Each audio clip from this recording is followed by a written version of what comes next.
Isulat sa dahon ng laurel ang tangi mong kahilingan.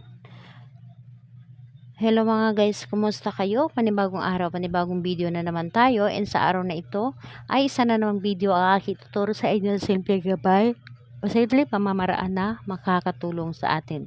At bago ang lahat, gusto ko lang mag-disclaimer sa mga taong hindi naniniwala at hindi gusto ang mga kagaya nitong video. Please skip this video and maghanap kayo ng videos na gustong gusto nyo, dahil ang video na ito ay para lamang ito sa mga taong naniniwala and gusto mag-try. Sa lahat po ng mga nagko-comment dito sa aking video dito sa loob ng aking channel, mag-ingat sa lahat ng mga nagre-reply sa inyo na dinadala kayo sa kanilang WhatsApp in Emo app upang makaiwas po tayo sa scam. Ngayon po ituturo ko sa inyo paano matutupad ang ating mga kahilingan. Maghanda ka lamang ng isang green na kandila. Ang green na kandila ay simbolo ito ng swerte, at kailangan din natin dito ng dahon ng laurel. Ang dahon ng laurel ay ito ay blockbuster. Isa itong blockbuster na tinutupad ang ating mga kahilingan. And syempre, kailangan din natin dito ng panindi, puspuro o di kaya lighter.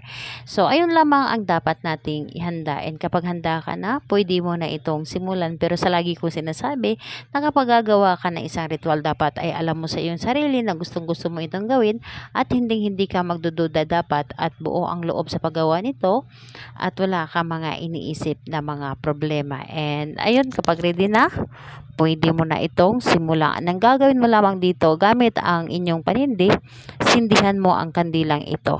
So, sa kandila kung magtatanong ka, pwede naman gamit na or bago, pwede din po. Basta ito ay green. So, sindihan mo lamang ang kandilang ito at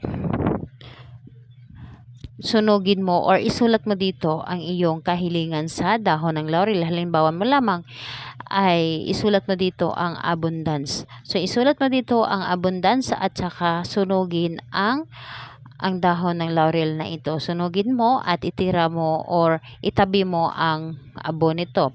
And yung isang dahon ng laurel, kung gusto mo na magiging masaya ang pamilya mo or ang pamilya ninyo, puno ng pagmamahal, isulat mo dito na happy family. So, ayun po, isulat mo dito at saka mo ito sunugin.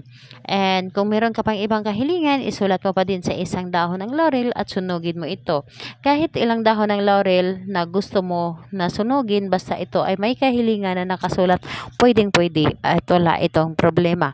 At yung abo naman na itinabi mo, itapon mo sa labas ng liparin ng hangin upang mapapakinggan tayo ng universe, at huwag mong isipin ang iyong mga ginagawa upang mas mabilis itong gumana sa inyo na hindi mo lamang ito namamalayan na gumana na pala. So, ayun po. Ito ay pwede mong gawin sa kahit anong araw at oras. Basta parang pakiramdam po ninyo na hinihila kayo na gawin ninyo ito, gawin po ninyo ang isang bagay na hinihila kayo na gawin mo. So, ayun po. Salamat po sa inyo. Bye-bye everyone. God bless us all.